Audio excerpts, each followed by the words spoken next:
Good morning student. तो आज के আমরা সমযোজী এবং বন্ধন এবং সমযোজী যৌগ সম্পর্কে আলোচনা করব, যেটা তোমাদের পদার্থের গঠন অধ্যায়ে আছে। আগের দিন তড়িৎযোজী বন্ধন এবং তড়িৎযোজী যৌগ সম্পর্কে আলোচনা করেছিলাম। তো আজকে হচ্ছে সমযোজী বন্ধন এবং সমযোজী যৌগ সম্পর্কে আলোচনা। তো প্রথমে সমযোজী বন্ধন কাকে বলে আমরা জেনে নিই। সমযোজী বন্ধন কাকে বলে না, নিকটতম নিষ্ক্রিয় গ্যাসের মতো সুস্থিত ইলেকট্রন বিন্যাস লাভের জন্য দুই বা ততোধিক পরমাণু এক বা ভিন্ন মৌলের, তাহলে দুই বা ততোধিক যে পরমাণুটা হবে সেটা এক মৌলের হতে পারে বা ভিন্ন ভিন্ন মৌলের হতে পারে। তো তারা পরস্পরের সঙ্গে এক বা একাধিক ইলেকট্রন জোড়ে সমভাবে ব্যবহার করে, অর্থাৎ এরা পরস্পরই কিন্তু ইলেকট্রন জোড়কে সমানভাবে ব্যবহার করে। তো ব্যবহার করার ফলে কি হয় না, এদের মধ্যে একটা বন্ধন সৃষ্টি হয়, যে বন্ধনকে আমরা সমযোজী বন্ধন বলি। তো আমরা তড়িৎযোজীতে পেয়েছিলাম কি না, সেখানে ইলেকট্রন এক স্থান থেকে অর্থাৎ এক পরমাণু থেকে অন্য পরমাণুতে স্থানান্তরিত হয়। এখানে কিন্তু সেরকম কোনো স্থানান্তর ঘটে না। এখানে উভয়েরই ইলেকট্রন ব্যবহার করে ওরা প্রত্যেকেই কি না অষ্টক পূর্ণ করে এবং নিষ্ক্রিয় গ্যাসের মতো যে ইলেকট্রন বিন্যাস, অর্থাৎ আমরা জানি যে প্রত্যেকটা নিষ্ক্রিয় গ্যাসের ক্ষেত্রেই সর্ববৈশ্য কক্ষে 8টা ইলেকট্রন থাকে, যার জন্য তারা সুস্থিত হয়। তো এই ধরনের ইলেকট্রন বিন্যাস লাভের জন্য এরা একই মৌলের পরমাণু হতে পারে বা ভিন্ন কোনো মৌলের পরমাণু হতে পারে। এরা পরস্পরের সঙ্গে এই ইলেকট্রনকে কি করে উভয়ভাবে শেয়ার করে, অর্থাৎ ইলেকট্রনকে উভয় ব্যবহার করে প্রত্যেকের অষ্টক পূর্তি করে এবং তারা সেই জন্য কি হয় না, তাদের দ্বারা যে যৌগটা গঠিত হয় সেই যৌগটা হয় অতি সুস্থিত এবং প্রকৃত ধর্মে। এদেরকে আমরা কি বলি, এই যে বন্ধন এরা গঠন করে এই বন্ধনকে আমরা কি বলি না, সমযোজী বন্ধন। তো এই সমযোজী বন্ধন প্রধানত 3 প্রকারের হয় না। প্রথম হচ্ছে কি না এক বন্ধন। তো এক বন্ধন কাকে বলে না, যে সমযোজী বন্ধনে দুটি পরমাণু একটি ইলেকট্রন জোড় সমানভাবে ব্যবহার করে, অর্থাৎ যে সমযোজী বন্ধনেতে এরকম দুটো পরমাণু কেবলমাত্র একটি ইলেকট্রন জোড়কেই ব্যবহার করে, অর্থাৎ ইলেকট্রন জোড় বলতে এখানে দুটো ইলেকট্রনের কথা বলা হয়েছে। একটা জোড় মানে দুটো ইলেকট্রন। তো ইলেকট্রন জোড়কে একটা মাত্র ইলেকট্রন জোড়কে ব্যবহার করে বন্ধন গঠন করে, তো তাদের আমরা কি বলবো না, সমযোজী এক বন্ধন বলবো। এই সমযোজী এক বন্ধনের চিহ্ন হচ্ছে কি না একটা দাঁড়ি। তো এই দাঁড়ি দিয়ে একটা চিহ্ন আমাদের থাকলেই আমরা জানবো কি না এটা সমযোজী এক বন্ধন দ্বারা প্রকাশিত করা হয়েছে। যেমন হচ্ছে উদাহরণ হবে, যেমন মিথেন, ক্লোরিন ইত্যাদি যৌগের ক্ষেত্রে সমযোজী এক বন্ধন দেখা যায়। তো মিথেনের ক্ষেত্রে আমি দেখাচ্ছি কেমন সমযোজী বন্ধনটা কেমনভাবে গঠিত হয়। মিথেনের সংকেত আমরা কি জানি, CH4। তো এখানে আমরা দেখি যে কার্বনের কটা ইলেকট্রন থাকে না, কার্বনের মোট 6টা ইলেকট্রন থাকে। তাহলে মোট 6টা ইলেকট্রনকে যদি আমরা ইলেকট্রন বিন্যাসে সাজাই, তাহলে প্রথম কক্ষে হবে 2টো এবং লাস্ট কক্ষে হবে 4টে। হাইড্রোজেনের ক্ষেত্রে যেহেতু একটাই ইলেকট্রন থাকে, তাহলে প্রথম কক্ষে একটাই ইলেকট্রন থাকবে। এবার একটা এই যে কার্বন পরমাণু আছে, এই কার্বন পরমাণু বাইরে 4টে ইলেকট্রন থাকে। তার মানে কার্বন পরমাণু যদি 8টা ইলেকট্রন করতে চায়, তাহলে তার বাইরে থেকে আরো 4টে ইলেকট্রন লাগবে। সেই 4টে ইলেকট্রন কিন্তু এরা প্রত্যেকটা হাইড্রোজেন থেকে নেবে, অর্থাৎ এখানে 4টে হাইড্রোজেন কার্বনের সাথে যখন যুক্ত হবে, তাহলে প্রত্যেকটা হাইড্রোজেন একটা করে ইলেকট্রন কার্বনকে দেবে। তার ফলে কার্বনের 8টা করে ইলেকট্রন হয়ে যাবে, অর্থাৎ সর্ববৈশ্য কক্ষে 8টা ইলেকট্রন হওয়া মানে কার্বন সুস্থিত হয়ে গেল। এবার কার্বনের আবার একটা ইলেকট্রন হাইড্রোজেন নেবে, তাহলে হাইড্রোজেনের সর্ববৈশ্য কক্ষে হয়ে গেল কটা ইলেকট্রন, 2টো ইলেকট্রন, তাহলে হাইড্রোজেনের সুস্থিত হয়ে গেল। তাহলে এরা কি হলো না, পরস্পর এই যে ইলেকট্রন বন্ধনটা গঠন করলো। তাহলে এখানে যে বন্ধনটা দেখো, এই যে গ্রিন সার্কেল দিয়ে যেটা করা আছে, কার্বনের ক্ষেত্রে দেখো মোট কটা ইলেকট্রন আছে, 1 2 3 4 5 6 7 8 8টা। তাহলে কার্বনে 8টা ইলেকট্রন আছে, তার মানে কার্বনের বৈশ্য কক্ষে যদি 8টা ইলেকট্রন থাকে, তাহলে কার্বন সুস্থিত হয়ে গেল। আবার প্রত্যেকটা হাইড্রোজেনের ক্ষেত্রে দেখো এখানে এই যে সার্কেলটা করা আছে হাইড্রোজেন, তাহলে এখানে দুটো, এখানে দুটো, এখানে দুটো, অর্থাৎ প্রত্যেকটা হাইড্রোজেন আবার কার্বনের একটা একটা নিয়ে এরা কিন্তু আবার প্রত্যেকের ক্ষেত্রে 2টো করে ইলেকট্রন দ্বারা প্রতিস্থাপিত হয়ে গিয়ে হাইড্রোজেন আবার কি হলো না, নিজেরা সুস্থিত হয়ে গেল। তাহলে উভয়ের দ্বারা কি হলো না, ইলেকট্রনকে শেয়ার করে প্রত্যেকে সুস্থিত হলো। তাহলে এই ধরনের বন্ধনকে আমরা কি বলি, সমযোজী বন্ধন। এখানে দেখো প্রত্যেকটা হাইড্রোজেন কার্বনের সাথে কেবলমাত্র একটাই ইলেকট্রন জোড়ের দ্বারা যুক্ত হয়েছে, অর্থাৎ এখানে হাইড্রোজেন কার্বনের সাথে একটা ইলেকট্রন জোড়, তাহলে কার্বন মোট 4টে হাইড্রোজেনের সাথে একটি মাত্র জোড়ে যুক্ত হয়েছে। তাহলে একটা জোড় মানে কি, একটা হাত, অর্থাৎ একটা দাঁড়ি। তাহলে কার্বন থেকে কটা দাঁড়ি বেরোবে, 4 দিকে 4টে, অর্থাৎ 4টে হাইড্রোজেনের সাথে 4টে ইলেকট্রন জোড় যেহেতু যুক্ত হয়েছে, তাহলে 4 দিকে 4টে দাঁড়ি হবে। তাহলে কার্বনের অর্থাৎ মিথেনের যে স্ট্রাকচারটা সেটা কি হবে না, সেন্টারে হবে C এবং তার 4টি হাতে কি থাকবে না, 4টে হাইড্রোজেন। নেক্সট হচ্ছে নাকি সমযোজী দ্বিবন্ধন। তাহলে সমযোজী দ্বিবন্ধন কাকে বলে, এটা যে সমযোজী বন্ধন দুটি পরমাণু দ্বারা যুক্ত, অর্থাৎ যে সমযোজী বন্ধনে যে দুটি পরমাণু যুক্ত হয় সেখানে দুটো করে ইলেকট্রন জোড় সমভাবে ব্যবহৃত হয়। তাহলে আগেরটাতে যেমন একটা ইলেকট্রন জোড় ব্যবহৃত হচ্ছিল, এখানে দুটো করে ইলেকট্রন জোড় ব্যবহৃত হয়ে কি হয় না, সমযোজী যে বন্ধন গঠন করে সেটাকে আমরা দ্বিবন্ধন বলি। তাহলে দ্বিবন্ধনকে আমরা কি চিহ্ন দিয়ে প্রকাশ করব, দুটো দাঁড়ি। অর্থাৎ এক বন্ধনে কি ছিল না, একটা দাঁড়ি, তাহলে দ্বিবন্ধনে আমরা কি, দুটো দাঁড়ি। তাহলে দ্বিবন্ধনে গঠন আছে এরকম উদাহরণ সমযোজী যৌগ হলো কি না, প্রথমে অক্সিজেন, তারপর হচ্ছে ইথিলিন। তো ইথিলিনের সংকেত হচ্ছে C2H4 আর অক্সিজেনের সংকেত O2। তাহলে অক্সিজেনের কিভাবে দ্বিবন্ধন গঠন করে আমরা দেখে নিই। তো অক্সিজেনের যেহেতু O2 মানে এখানে অক্সিজেনেরই নিজস্ব দুটো পরমাণু আছে, তো অক্সিজেনের আমাদের মোট ইলেকট্রন সংখ্যা হয় কটা না, 8টা। তাহলে এটাকে ইলেকট্রন বিন্যাসে সাজালে প্রথম কক্ষে দুটো, বাইরের কক্ষে কটা, 6টা। অর্থাৎ যোজক কক্ষে 6টা ইলেকট্রন থাকে। তাহলে অক্সিজেন যদি যোজক কক্ষে 8টা ইলেকট্রন করতে যায় তাহলে এর আর কটা ইলেকট্রনের দরকার হবে, আরো দুটো। তাহলে এখানে আমরা প্রথমে সাজিয়ে নিই, এই যে কালো কালো যে ডট দেখতে পাচ্ছ এগুলো হচ্ছে সর্ববহিস্থ কক্ষের ইলেকট্রনগুলোকে সাজানো আছে, অর্থাৎ যোজক কক্ষে যে ইলেকট্রন। তাহলে যেহেতু আমাদের অক্সিজেনের যোজক কক্ষে 6টা ইলেকট্রন আছে, তাহলে 6টা ইলেকট্রনকে আমরা সাজাবো, উপরে দুটো, নিচে দুটো, সাইডে দুটো। তাহলে দুটো পরমাণুর ক্ষেত্রে দুটো আমরা ইলেকট্রন বিন্যাসকে সাজাবো। এবার কি হবে না, প্রত্যেকটা অক্সিজেন পরমাণুর জন্য কেবলমাত্র দুটো করে ইলেকট্রন দরকার, অর্থাৎ একটা জোড় দরকার। তাহলে এখানে কি হবে না, এই যে মাঝের যে দুটো জোড় আমরা এখানে দেখতে পাচ্ছি, তাহলে এই দুটো জোড় দুটো পরমাণু একটা একটা করে নেবে। অর্থাৎ একবার কি হবে না, প্রথম পরমাণুটা কি করবে না, অপর পরমাণুর দুটো ইলেকট্রনকে নিয়ে কি 8টা পূরণ করবে, আবার দ্বিতীয় পরমাণুটা প্রথম পরমাণু দুটো ইলেকট্রনকে নিয়ে তার 8টা পূরণ করবে। তাহলে এভাবে কি হলো না, প্রত্যেকেই তার 8টা, অর্থাৎ সর্ববহিস্থ কক্ষে যে অষ্টক নিয়ম সেটাকে প্রত্যেকেই পূর্ণ করলো। তাহলে প্রত্যেকেই কি হলো না, সুস্থিত বিন্যাস গঠন করলো, এবং এই বিন্যাস গঠনকালে এরা আবার পরস্পরের সঙ্গে যুক্ত হলো কি বন্ধন দ্বারা না, দ্বিবন্ধন দ্বারা। তাহলে এখানে দ্বিবন্ধন দ্বারা যুক্ত হলো কেন না, এখানে দুটো করে ইলেকট্রন জোড় আছে, কিন্তু এখানে দেখো অক্সিজেনের ক্ষেত্রে আরো দুটো ইলেকট্রন জোড় প্রত্যেকটা পরমাণুর ক্ষেত্রে কিন্তু আলাদা রয়ে যাচ্ছে। এদেরকে আমরা লোন পেয়ার বলি, অর্থাৎ মুক্ত জোড়।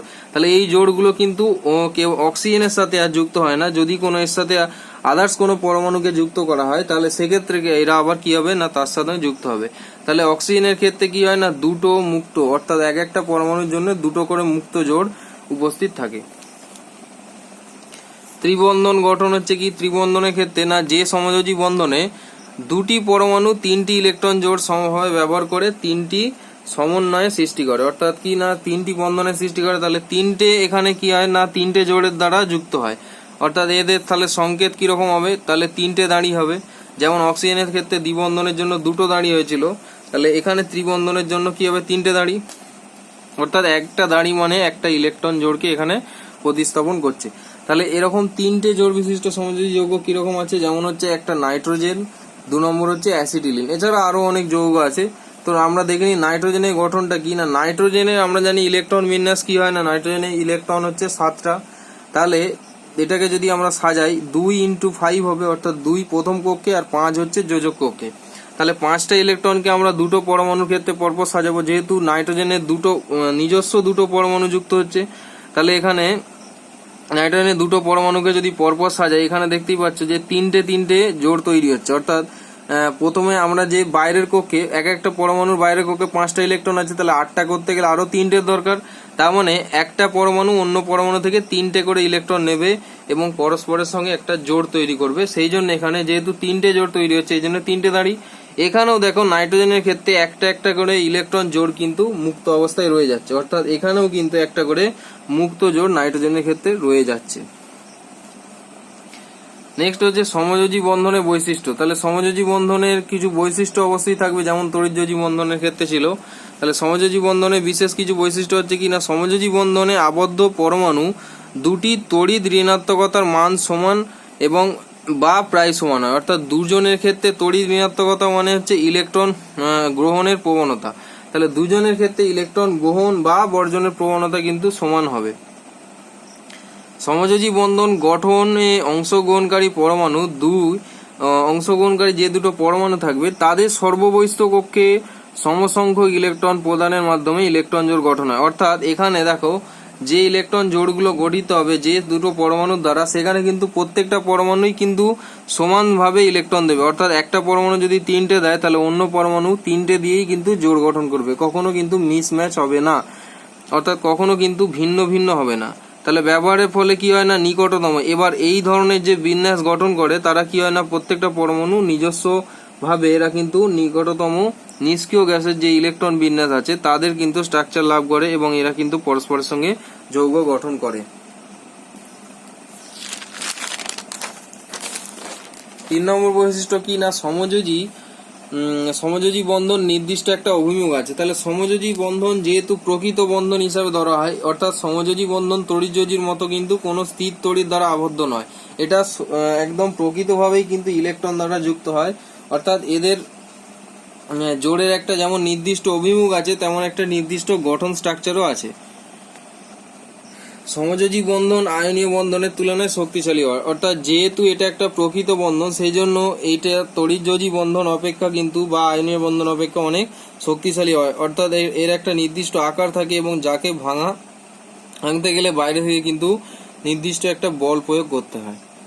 তো একই পরমাণু দ্বারা গঠিত সমযোজী বন্ধনগুলি অধ্রুবীয়, অর্থাৎ অধ্রুবীয় বলতে আমরা একটু আলোচনা করছি, এবং ভিন্ন পরমাণু দ্বারা গঠিত সমযোজী বন্ধনগুলো সাধারণত ধ্রুবীয় হয়।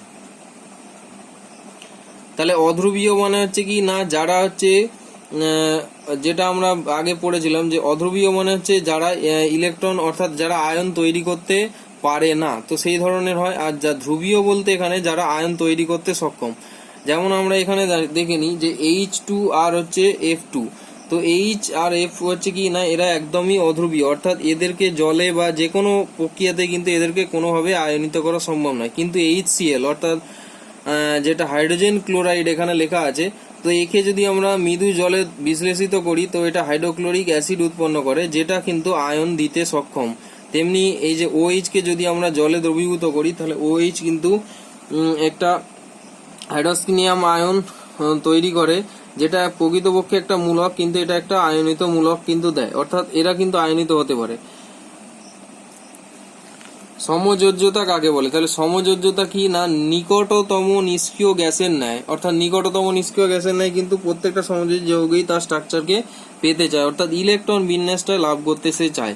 তাহলে নিকটতম নিষ্ক্রিয় গ্যাসের ন্যায় সুস্থিত ইলেকট্রন বিন্যাস লাভের চেষ্টায় একই বা ভিন্ন মৌলের পরমাণুগুলি তাদের সর্ববহিস্থ কক্ষের এক বা একাধিক ইলেকট্রন জোড় সমভাবে ব্যবহারের মাধ্যমে পরমাণুগুলি যুক্ত হওয়ার যে ক্ষমতা তাকে আমরা কি বলি না, সমযোজ্যতা। অর্থাৎ নিকটতম যে নিষ্ক্রিয় গ্যাস আছে তার যে ইলেকট্রন বিন্যাস, আমরা জানি নিষ্ক্রিয় গ্যাসে ইলেকট্রন বিন্যাস খুব সুস্থিত হয়, তাহলে সেই ইলেকট্রন বিন্যাস লাভের জন্য কি হয় না, একই বা ভিন্ন মৌলের পরমাণুগুলি তাদের সর্ববহিস্থ কক্ষে এক বা একাধিক ইলেকট্রন জোড়কে সমভাবে ব্যবহার করে, অর্থাৎ একাধিক ইলেকট্রন জোড় ব্যবহার করতে পারে বা একটা ইলেকট্রন জোড় ব্যবহার করতে পারে।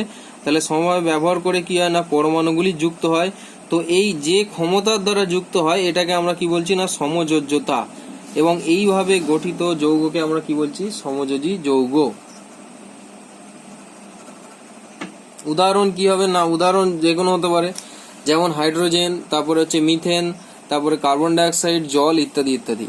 সমযোজ্যতার পরিমাণ, তাহলে সমযোজ্যতার পরিমাণ কি করে নির্ণয় করা যায় না, সমযোজী যৌগের অণু মধ্যস্থ কোনো মৌলের একটি পরমাণু, অর্থাৎ সমযোজী যৌগের যে অণু থাকে তার মধ্যস্থ কোনো একটি মৌলের পরমাণু যতগুলি ইলেকট্রন জোড় গঠন করতে পারে, অর্থাৎ একটি পরমাণু যতগুলো ইলেকট্রন জোড় গঠন করতে পারে সেই সংখ্যাটি হলো ওই মৌলের সমযোজ্যতা। তাহলে সমযোজ্যতা কি করে নির্ণয় করা হয় না, কোনো মৌলের একটা পরমাণু যতগুলি ইলেকট্রন জোড় গঠন করতে পারে।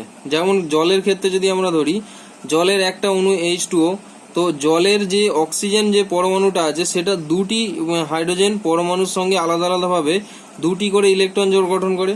তাহলে দুটো হাইড্রোজেন পরমাণুর সাথে দুটো যেহেতু ইলেকট্রন জোড় গঠন করেছে সেহেতু ওই যৌগে অর্থাৎ ওই জলের মধ্যে অক্সিজেনের যোজ্যতা কত হবে, অর্থাৎ অক্সিজেনের সমযোজ্যতা কত হবে, 2, যেহেতু দুটো ইলেকট্রন জোড় গঠন করেছে। তাহলে একটা পরমাণু যতগুলো ইলেকট্রন জোড় গঠন করতে পারে সেটাই হবে ওই পরমাণুর জন্য তার সমযোজ্যতা, সেটা ওই যৌগের উপর নির্ভর করবে।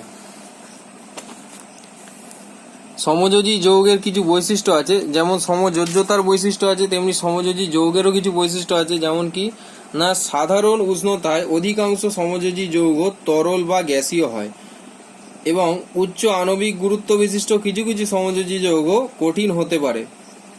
2 নম্বর হচ্ছে কিনা এরা সাধারণত ধ্রুবীয় দাবক অর্থাৎ জল, যেমন ধ্রুবীয় দাবকের একটা উদাহরণ হচ্ছে কি জল, অর্থাৎ ধ্রুবীয় দাবক আগেই আলোচনা করলাম, যারা বিশ্লেষিত হয়ে আয়ন দিতে সক্ষম তাদেরকে আমরা ধ্রুবীয় বা পোলার দ্রাবক বলবো। অর্থাৎ দ্রাবক বলতে যারা কোনো জিনিসকে নিজের মধ্যে দ্রবীভূত করে একটি মিশ্রণ তৈরি করতে পারে। তো ধ্রুবীয় দাবকে অদাব্য, অর্থাৎ কিনা সাধারণত এই সমযোজী যৌগগুলো ধ্রুবীয় দাবকে দ্রবীভূত হয় না, কিন্তু কোথায় দ্রবীভূত হয় না, অধ্রুবীয় দাবকে দ্রবীভূত হয়। অর্থাৎ যারা প্রকৃতপক্ষে একটি জৈব দ্রাবক, যারা আয়ন দিতে সক্ষম নয়, অর্থাৎ আয়নে বিশ্লেষিত হতে পারে না এবং আয়ন তৈরি করতে পারে না, তো এই ধরনের দ্রাবকের মধ্যে কিন্তু এই সমযোজী যৌগগুলো দ্রবীভূত হয়, যেমন HCl মানে হাইড্রোজেন ক্লোরাইড। তো এছাড়াও বিভিন্ন অ্যালকোহল আছে, যেমন ethyl alcohol, methyl alcohol, benzene, toluene, kerosene. তো এদের মধ্যে সমযোজী যৌগগুলো কিন্তু দ্রবীভূত হতে পারে। 3 নম্বর হচ্ছে, তো নেক্সট হচ্ছে কি না আমরা এই যে সমযোজী যৌগগুলো এরা কিন্তু তড়িৎ পরিবহন করতে পারে না। অর্থাৎ কি না এই সমস্ত সমযোজী যৌগগুলো যেহেতু আয়নে বিশ্লেষিত হয় না, সেই জন্য এরা কিন্তু তড়িৎ পরিবহন কখনোই করতে পারে না। অর্থাৎ আয়ন যদি তৈরি করে তবেই কিন্তু তড়িৎ পরিবহন করতে সক্ষম হবে। নেক্সট হচ্ছে কিনা এদের গলনাঙ্ক এবং স্ফুটনাঙ্ক সাধারণত কম, যেহেতু এরা স্থির তড়িৎ বন্ধন দ্বারা যুক্ত নয় এবং এরা আয়ন তৈরি করতে পারে না, সেই জন্য এদের যে গলনাঙ্ক এবং স্ফুটনাঙ্ক এরা কিন্তু সাধারণত তড়িৎযোজী যৌগ অপেক্ষা অনেক কম হয়। 5 নম্বর হচ্ছে কি না এই সমস্ত যৌগগুলো পরমাণুতে ইলেকট্রন সমভাবে ব্যবহার করে তৈরি হয়, অর্থাৎ আয়ন দিয়ে নয়।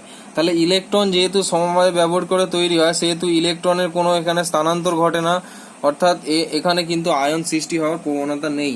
অর্থাৎ এরা স্থির তড়িৎ বন্ধন দ্বারা যুক্ত হয় না, যেমন আয়নীয় যৌগ হয় স্থির তড়িৎ আকর্ষণ বল দ্বারা যুক্ত হয়, এখানে কিন্তু কোনো স্থির তড়িৎ আকর্ষণ বলের অস্তিত্ব নেই। এরা কিন্তু প্রকৃত অণুর অস্তিত্ব আছে, অর্থাৎ সমযোজী বন্ধনের ক্ষেত্রে কিন্তু প্রকৃত অণুর অস্তিত্ব আছে এবং যাদের একটা নির্দিষ্ট কোণ আছে। তো এরকম কয়েকটা সমযোজী যৌগর গঠন আমরা দেখে নেবো। যেমন হচ্ছে প্রথমে জল। তো জলের গঠন কেমন না, জল যেহেতু জলের দুটো হাইড্রোজেন পরমাণু একটা অক্সিজেন পরমাণুর সাথে যুক্ত হয়, তো এখানে অক্সিজেন পরমাণুর ক্ষেত্রে দুটো লোন পেয়ার থাকবে, অর্থাৎ দুটো মুক্ত ইলেকট্রন জোড় থাকবে এবং দুটো ইলেকট্রন জোড় হচ্ছে হাইড্রোজেনের সঙ্গে যুক্ত হবে। হাইড্রোজেন সালফাইডের গঠনও ঠিক একদম জলেরই মতো, এখানে সালফারের সঙ্গে দুটো হাইড্রোজেন যুক্ত হচ্ছে, অ্যামোনিয়া NH3, এখানে নাইট্রোজেনের একটা পরমাণুর সাথে হাইড্রোজেনের 3টে পরমাণু যুক্ত হচ্ছে। ফসফিন PH3, এখানে ফসফরাসের একটা পরমাণুর সাথে হাইড্রোজেনের 3টে পরমাণু যুক্ত হচ্ছে। মিথেনের ক্ষেত্রে কি হয় না, মিথেনের ক্ষেত্রে আমরা স্ট্রাকচারটা আগেই পেয়েছি, একটা কার্বন পরমাণু যেহেতু 4টে হাত থাকে সেই জন্য 4টে হাতে 4টে হাইড্রোজেন যুক্ত হচ্ছে, এবং কার্বন টেট্রাক্লোরাইডের ক্ষেত্রে একটা কার্বনের সঙ্গে 4টে ক্লোরিন কিন্তু এখানে যোগ হচ্ছে। তাহলে এইভাবে আমরা বিভিন্ন সমযোজী যৌগ তৈরি করতে পারি। যেহেতু এখানে দেখো প্রত্যেকটাতে একটা সিঙ্গেল দাঁড়িয়ে আছে, তার মানে এরা সমযোজী এক বন্ধন দ্বারা যুক্ত আছে, অর্থাৎ একটা পরমাণু অন্য পরমাণুর সাথে কি না কেবলমাত্র একটি মাত্র ইলেকট্রন জোড় দ্বারা যুক্ত। তাহলে আজকের ক্লাস এখানেই সমাপ্ত হলো। নেক্সট ক্লাসে আমরা এরপর থেকে আলোচনা করব। Thank you.